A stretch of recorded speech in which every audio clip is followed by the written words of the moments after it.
રાજકોટના ત્રંબામાં આવેલી popular school વિવાદમાં આવી ધોરણ 12ની પરીક્ષામાં વોશરૂમના બહાને ચોરી કરાવતા હોવાની ફરિયાદ વાલીઓએ બોર્ડના સચિવને ઈમેલ મોકલીને ફરિયાદ કરી, જેમાં મેનેજમેન્ટના સાહેબ દ્વારા ઇશારો કરવામાં આવે એટલે વિદ્યાર્થી વોશરૂમના બહાને જઈ માઇક્રો કોપી લઈ આવી ચોરી કરતા હોવાનો ઉલ્લેખ કરાયો છે। સાથે જ સીસીટીવી તપાસની માંગ કરવામાં આવી છે। જો કે સ્કૂલ તરફથી ડીઈઓને ખુલાસો કરતો પત્ર લખ્યો છે, જેમાં સ્કૂલમાં આવી પ્રવૃત્તિ ના થતી હોય તેવો ઉલ્લેખ કર્યો છે। અત્યારે હાલમાં ગુજરાત બોર્ડ ચાલી રહ્યું છે, કોમર્સની પરીક્ષા આપું છું ને ત્યાં બાળકો ચોરી કરતા હોય છે। અમે 3-4 વાગ્યા સુધી વાંચી તો અમારો શું વાંક, અમને ન્યાય મળવો જોઈએ।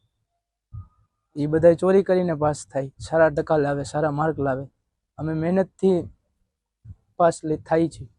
ત્યાં વોશરૂમ દ્વારા ચોરી થાય છે।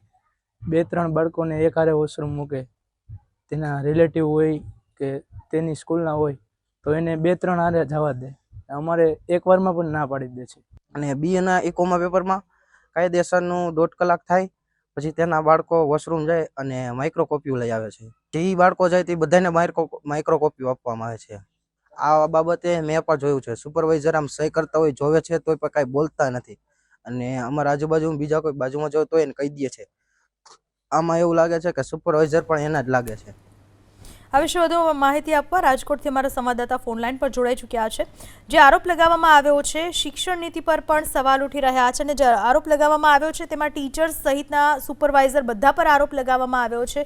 શું કહેવું છે આ તમામ આરોપ લગાવનારનું અને સામે શું ખુલાસો કર્યો છે જે સંચાલક હતા તેમણે? ચોક્કસ વિદ્યાર્થીઓ દ્વારા જ આ આરોપ લગાવવામાં આવ્યો છે। જે અત્યારે થોડી વાર પહેલા જે ઇન્ટરવ્યુ આવતું હતું તે સ્થાનિક વિદ્યાર્થી ધોરણ 12ના વિદ્યાર્થીઓ છે તેમના દ્વારા આ આરોપ લગાડવામાં આવ્યો છે। સમગ્ર મામલે જિલ્લા શિક્ષણ આપને અટકાવવા માંગીશ। હાલમાં પોપ્યુલર સ્કૂલના આચાર્ય આપણી સાથે જોડાઈ ચૂક્યા છે, શર્મિલા બામભણિયા। શર્મિલાજી, જે આરોપ લાગ્યા છે આપનું શું કહેવું છે? આ લોકો છે ને વિઘ્ન સંતોષીઓ છે। અમે અહીંયા ખાનગી સ્કૂલ ચલાવવા જ આવ્યા નથી, અમે ગામડાના ગરીબ વિદ્યાર્થીઓને મફત ભણાવીએ છીએ।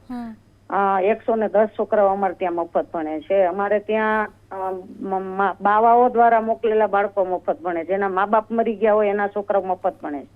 નારી સંરક્ષણ ગૃહમાંથી આવેલી છોકરીઓ મફત ભણે છે। અમારા વિઘ્ન સંતોષીઓ એવા છે કે અમે આવ્યા પછી આજુબાજુમાં 1-2 સ્કૂલો બંધ થઈ ગઈ ને હવે 2-3 સ્કૂલો બંધ થવાની કગાર ઉપર છે।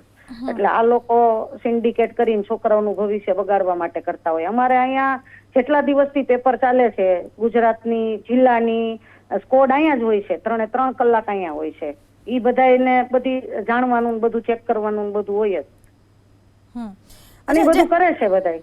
મેં ડીઓ કચેરીને લેટર લખી દીધો કે આવી રીતે અમને જો માનસિક રીતે હેરાન કરવામાં આવે અથવા તો અમારી શાક ખરાબ કરવામાં આવે તો અમારે આવું બોર્ડ જ નથી જોતું, અમે તો ખાલી ભણાવવા માટે આવ્યા છીએ। અમે આર્મી સ્કૂલ ચલાવી છીએ, 110 છોકરાઓ PSI ફિઝિકલ પાસ કરાવ્યા છે આ રાઉન્ડમાં મેં। એટલે અમારું કામ એવું છે કે ગામડાના બાળકોને જે કરવું હોય એ કરવા દઈશું। અમારું આ મગજ જ નથી કે અમે આ બધું કરીએ અને રોજના સીસીટીવી ફૂટેજ અમે મોકલતા જ હોય, એ તો નિયમ પ્રમાણે બોર્ડના, તો બોર્ડ ચેક કરીને આપણને કહેશે કાંઈ પણ હશે તો। બરાબર। શર્મિલાબેન, આભાર આપનો અમારી સાથે વાત કરવા બદલ।